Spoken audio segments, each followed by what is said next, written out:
ስለዚህ ስልክህን ወዲያው አነሳ ማለት ወዲያውኑ የኤሌክትሮማግኔቲክ ጨረር ነው የሚገባው ማለት ነው። በዛ በተከፈተው ፖርታል ውስጥ በተከፈተችው ደጃፍ ገናና ለመቀበል ዝግጁ ነው። ህልም ዓለም ውስጥ ነው ምናምን ዓለም ውስጥ ትንሽ የተለየ ነው የሌሊቱ መዋቅር ከቀኑ ይለያል።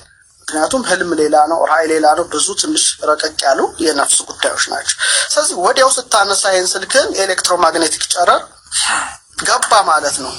ገባ ደግሞ በስልኩ ደግሞ የምናያቸው ዜናዎች በጣም ኔጌቲቮች ናቸው። ወይ የሆነ ፕሌን ተከሰከሰ፣ የሆነ ሰው ሳምቲንግ ታሰረ፣ የሆነ አደጋ መጣ፣ ጦርነቱ እስራኤል እንትና ላይ እንደዚህ ያደረገች የሚለው ኔጌቲቭ ነገር ደግሞ ይበዛዋል እሱ በጣም እና ደግሞ ስከፍተው ወዲያው የተላከልን ኖቲፊኬሽን ሲንጫጫ በጣም ነው የሚረብሸው። እኔ አሁን ምን አትወድም ብባል ስልክ ሰው ራሱ ባይደውልልኝ እመርጣለሁ።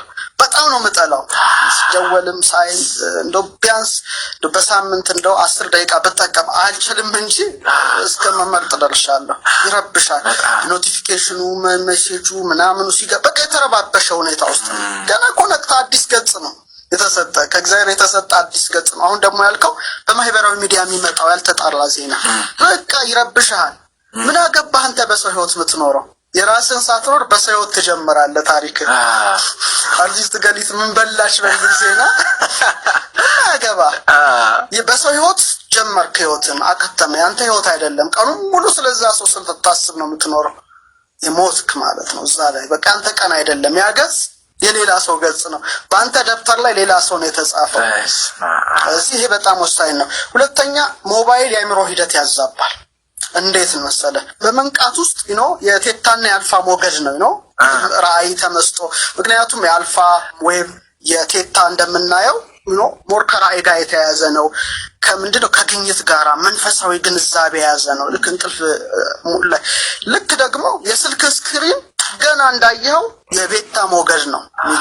በቃ አለቀ። ፈጣን ሽግግር። አንተ እስቲ ኢማጂን ከአልፋ ወደ ቴታ በቴታና በአልፋ ሞገድ መካከል ውስጥ ሆነ በድንገት ብሬን ቤታ ውስጥ መግባት ማለት ነው። ይሄ በጣምና ከገጠር ልክ መርካቶ ማለት እንደመወርወር እንደማለት ነው። ዝም ካለ እንትን ውስጥ ገጠር ውስጥ ምንም ነገር ማይታይ ቦታ ኒውዮርክ ውስጥ እንደመግባት ጫካ ግራ ይጋባል ሰውየው። በቃ መኪናው ፒር ሲልበት ምናምን ለምሳሌ አንተ ኤሊየን ከተማ እንደመግባት ማለት ነው። በቃ አልፋ ቴታ እዛ ውስጥ ሆኖ ብሬናችን ወዲያው ቤታ ደግሞ ትኩረቱ ይከፋፍል። ጭንቀት ሩጫ ነው። አስበው እስቲ ከመረጋጋት ወደዛ ውስጥ ገባለህ። በቃ ስለዚህ እኔ ኢንስታግራም ከመክፈት ፌስቡክ ከመክፈት ቲክቶክ ከመክፈት ልባችንን መክፈት ነው።